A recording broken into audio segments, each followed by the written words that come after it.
उदास होने पे मन करता है कि थोड़ा सा बारिश का मौसम हो जाए और थोड़ी सी शराब हो जाए। और फिर याद आती है ये गज़ल, आए कुछ अब्र कुछ शराब आए। फैज़ अहमद फैज़ साहब की लिखी ये गज़ल याद आती है उदासी के वक्त। अब ये गज़ल है या हकीकत, कौन जाने कौन समझे सिवाय लिखने वाले के। तो आज मैं आपको इस गज़ल के पीछे का थीम, विषय, असल या सबटेक्स्ट बताने की कोशिश करूँगा। सबटेक्स्ट मेरे दोस्तों वो चीज़ होती है जो टेक्स्ट के नीचे छुप जाती है, जिसका मतलब सिर्फ शब्दों से नहीं निकलता, उसे महसूस करना पड़ता है। और बहुत सी फील्ड जैसे कि मूवी मेकिंग और पोएट्री, इसमें सबटेक्स्ट बहुत इम्पॉर्टेंट होता है। और अगर आप चाहते हैं कि इसी तरह मैं उर्दू गज़ल, शेरो शायरी, पोएम्स का मतलब समझाऊं, तो मुझे कमेंट्स में प्लीज़ बताइए। तो ये है हमारी पूरी गज़ल, जो कि बहुत बड़ी है, इसलिए फ़ॉन्ट साइज़ काफ़ी छोटा करना पड़ा। इसके हर एक शेर को हम बारीकी से समझेंगे। तो पहला शेर है, आए कुछ अब्र कुछ शराब आए, इसके बाद आए जो अज़ाब आए। तो यहाँ अब्र का मतलब है बादल, शराब आप समझते हैं, और अज़ाब यानी कि ग्रेट पेन, ग्रेट सफरिंग या तबाही। तो कवि यहाँ पे इतना उदास है कि वो कहता है कि बारिश वाला मौसम आ जाए, जो कि उदासी को रिप्रेजेंट करता है। थोड़ी सी शराब मिल जाए, फिर उसके बाद चाहे दुनिया ख़त्म हो जाए, उसे कुछ फ़र्क नहीं पड़ता। तो ये है दूसरा शेर, बाम मीना से महताब उतरे, दस्त साकी में आफताब आए। मेरे हिसाब से ये पूरी गज़ल का सबसे मुश्किल शेर है समझने को। तो बाम ए मीना, मीना एक तरह का बर्तन या जार होता है जिसमें शराब या वाइन भरी जाती है। बाम यानी कि उसका टेरेस्ट, यानी ऊपर से नीचे ऐसे उतर रही है, और महताब यानी चांद, आफताब यानी सूरज, दस्त साकी यानी शराब पिलाने वाले का हाथ, साकी का हाथ। तो पहली लाइन में फैज़ साहब ने बताया है कि जैसे जैसे वाइन उस बर्तन में उतरती है, चांद उतरता है। तो उन्होंने वाइन को चांद से रिप्रेजेंट किया है। चांद से क्यों रिप्रेजेंट किया है? क्योंकि वाइन ठंडक देती है, चांद भी ठंडक देती है। तो ये सबटेक्स्ट है, ये मीनिंग है इस पहली लाइन। दूसरी लाइन, दस्ते साकी यानी शराब पिलाने वाले के हाथ में सूरज आए, ये बिल्कुल उल्टा है पहली लाइन का। सूरज, सूरज से हम समझते हैं या तो गर्मी या उजाला।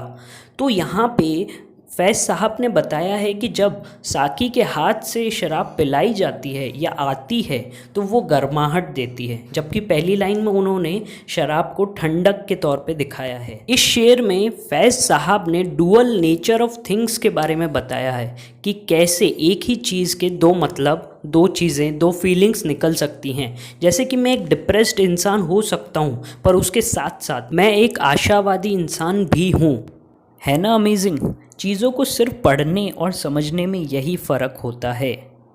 तीसरा शेर, रग ए खूं का मतलब है नसें जो बॉडी में ब्लड सप्लाई करती हैं। चरागा, चरागा यानी कि खून खौल जाना या फिर एकदम एक्साइटमेंट। बेनकाब यानी कि आपको पता है, बेनकाब कोई आ जाए, सीधा चेहरा दिख जाए। तो पूरे शेर का एक साथ मतलब निकलता है कि माशूक जिससे फैज़ मोहब्बत में है, वो अगर बेनकाब उन्हें कहीं अचानक दिख जाता है तो पूरी बॉडी में खून तेज़ हो जाता है, रफ्तार बीपी बढ़ जाता है, धड़कन बढ़ जाती है और एक्साइटमेंट होने लगता है। यहाँ पे इश्क की शुरुआती स्टेज को दिखाया है, और ये स्टेज दिखाने के लिए सिर्फ एक वर्ड यूज़ किया है, फिर यानी कि पहले जैसा होता था, जवानी में या पहले इश्क में। चौथा शेर, वरक यानी कि पन्ना, महर ओ वफ़ा यानी कि प्यार और वफ़ादारी, बाब यानी कि अध्याय। तो फैज़ इस शेर में बताते हैं कि पूरी ज़िंदगी एक किताब या एक डायरी की तरह है, और उसके हर एक पन्ने पर जब मैंने दिल से नज़र डाली तो मुझे दिखा तेरा प्यार, तेरी वफ़ादारी, और इसके अलग अलग चैप्टर्स, अलग अलग अध्याय, अलग अलग स्टेजेस पे तेरी प्यार, तेरी वफ़ादारी दिखी मुझे। ये वो महबूब से कह रहे हैं जिससे वो बिछड़ चुके हैं। इस शेर का मेन थीम है रिग्रेट या पछतावा, कि माशूक जब हमसे बिछड़ के चला गया और हमने हमारी गुज़री पिछली ज़िंदगी पे गौर फरमाया तो देखा कि माशूक ने तो हम पे हमेशा वफ़ा लुटाई, प्यार लुटाया, पर हम ही उसे उसकी हक नहीं दे सके, उसके बराबर उसे प्यार नहीं लौटा सके। 5वां शेर, ये आसान शेर है। इसमें फैज़ बता रहे हैं कि एक दिन बैठकर वो पास्ट की बातें याद कर रहे थे और पूरी दुनिया में क्या गलत हुआ या क्या गम है उनकी ज़िंदगी भर के जो दुनिया ने उन्हें दिए वो याद कर रहे थे।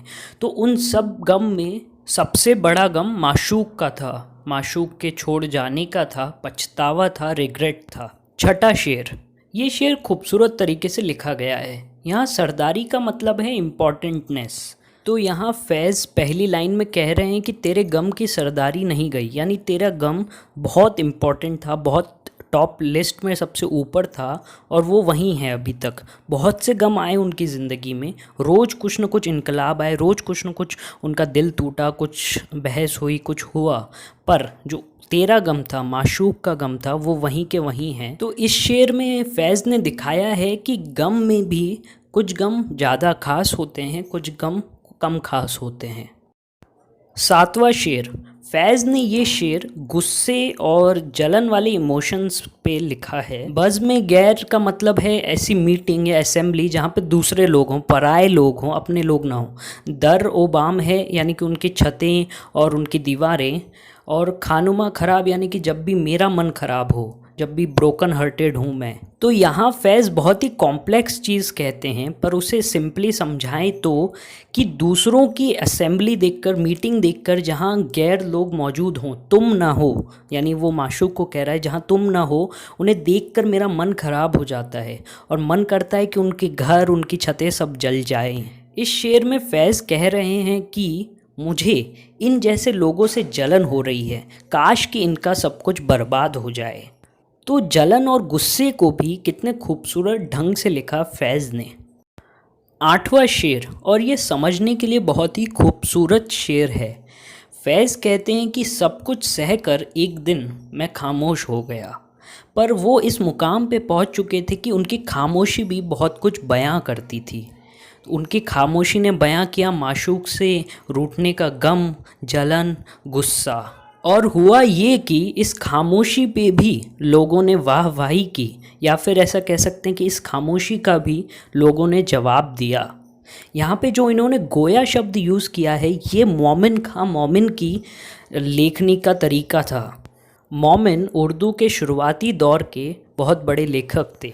नवा, आखिरी और शायद सबसे मीनिंगफुल शेर इस गज़ल का। सर बसर का मतलब है पूरा का पूरा। फैज़ इस शेर में खुद से ही कह रहे हैं कि हम मंजिल को तड़पते रहे, मंजिल को ढूंढते रहे, पर जिस राह पे हम चल रहे थे वही असल में हमारी मंजिल थी, और हम इस राह में कहीं भी ठहर जाते या रुक जाते वही कामयाबी होता। अब इसे समझना थोड़ा सा मुश्किल है। फैज़ कह रहे हैं कि हम मंजिल को तड़पते रहे और सफ़र का मज़ा नहीं लूटा, और हम सफ़र को हमेशा नेग्लेक्ट किया, उसकी ओर ध्यान नहीं दिया। तो यहाँ पे रिग्रेट वाली थोड़ी सी बात आती है। फैज़ दूसरी लाइन में ये भी कह रहे हैं कि हम इस राह में कहीं भी रुकते वही मंजिल हो जाता, वही कामयाबी हो जाता, पर अगर कोई साथ होता, कोई हमसफ़र, तो ये अनुभव और भी खूबसूरत हो सकता था। तो दोस्तों, ये रही पूरी गज़ल। अगर आपको समझ आई हो तो मुझे बहुत अच्छा लगेगा। अगर नहीं आई हो तो कमेंट में बताइए। लाइक, शेयर, सब्सक्राइब कीजिए।